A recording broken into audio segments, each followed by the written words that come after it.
Is pwede ka ba sumali sa vlog ko? Okay lang ba? Ha? Okay lang. Wait. Okay lang? Okay. May itanong lang ako. Naghahanap kasi ako ng ano eh. Single or single mom? Single ka po ba or single mom? Single po. Yes! Single. Ano pong pangalan niyo, miss?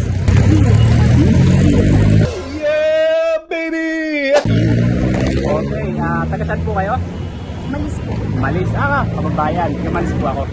Di totoo yan. So, tanong ko pa Bola sa inyo, lang yan. Totoo po ba na ang true love daw po ay nasa single mom? Single mo po. Ano po masasabi niyo ron? Depende po yun. Depende po sa sitwasyon. At depende sa sitwasyon. So, hindi na naniniwala na ang true love nasa single mom. Okay. Ano po bang mga pangarap niyo sa buhay? Kasi marami na akong tao na natanong ko tungkol sa mga pangarap nila. Sinungaling ka! Ikaw po ba, ano po ba mga pangarap sa buhay? Pangarap ko sa akin ng papa ko is maging doktor. Pero, lately po, parang hindi ko po siya nakikita na magiging ano ko siya sa buhay. So, parang hindi siya para sa akin. So, iba ang gusto mo? Diba? Okay. Ako naman, pangarap ko, umakyat sa bundok. Kasi gusto ko lahat ng tanawin, nakikita ko sa baba. Pangalawa, pangarap ko, sa tabing dagat. Wala, gusto ko lang nilay-nilay para ma-refresh ako. Pangatlo, pangarap ko, ikaw. Ay dumating sa tamang panahon. Ikaw na ba yung dinalangin ko? Handa. Okay lang po ba? Okay lang? Hindi, joke lang Gahanap talaga ako ng single or single mom. So, eto po talaga yung totoong tanong.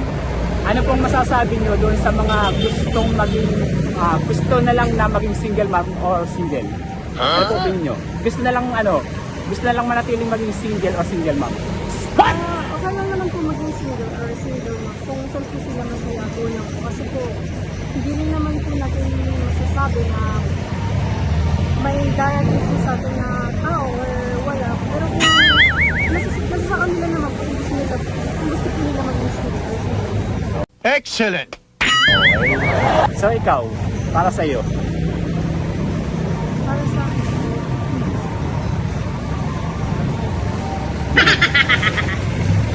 no comment po. no comment. Okay, pangalawang tanong, single ka, di ba? Gusto ko lang balikan kung bakit ka single. At bang nangyari? Ba't single ka until now? Nag-aaral pa po. When? Hindi nga. Nag-aaral. So, hindi mo priority ang love life ngayon. Kasi sa mga katulad mo kay Darong ganyan, syempre, mapusok yan, di ba? Okay, crush lang. Meron. Meron. Sana all. Okay. Ikaw ba ay niloko na or ikaw ang nanloko? Naloko lang. Naloko na. Sino nanloko sa'yo? Boyfriend ba to? Sino ba? Okay lang. Yung sa past po. Sa past mo. Pero ano lang naman po, teenage mistake. Okay. Normal lang naman sa tao yung naloko, di ba? So, eto. Dahil ikaw ay naloko na, ang tanong ko sa'yo, kanino mo ibibigay ang second chances? Sa una or doon sa pangalawa? Pangalawa po, yung sa bago. Sa bago. Bakit? Ba't nalalat sa pangalawa? Kasi, pag sa pangalawa po, bago po yung mangyayari.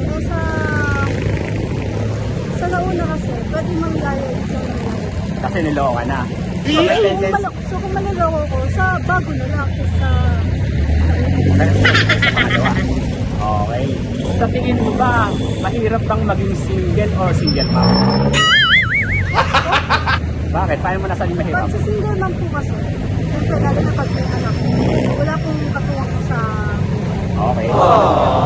hindi naman, opinion ko po, parang i-handle na may anak ka tapos kulang po ng isa. Nice. Pero pag sa single naman po, hindi po. Kung gusto po nila maging single, okay lang. Okay lang. Hindi sila po nila. So, Gusto po nila sa buhay. so ikaw ngayon, di ka nahihirapan. Hindi lang single. Nakakatag sa'yo mga tanong ko? Medyo. Medyo. Sakto lang. Di totoo yan. Sakto lang. Okay. Teka lang ha. Gusto kasi ngayon ng hiwalayan, di ba? When? Hindi nga. Alam mo naman yan. Para sa'yo, ano bang mas magandang relationship? Yung kasal, live-in, or friends with benefits? Oh my God. Kasi gusto ngayon ng hiwalayan eh. Para sa'yo. Friends with benefits na lang. Bakit? Bakit itang napili mo? Kasi, opinion ko lang. Oo, okay lang, okay lang. Pag friends with benefits po kasi, may mga iba po na parang pag may nangyari po sa kanila, yung parang nag-settle po sila. Kasi maging So, para sa akin po, mas okay. Okay lang. Friends with benefits. Kasi pag friends with benefits, walang ayawan. Ay, walang awayan. Tama? Hindi tulad sa mag-live-in, sa kasal. Diba? Meron, may awayan. May tendency na mag-iwalay. So, ibig sabihin, pwede tayong maging friends. How could I ever let you go?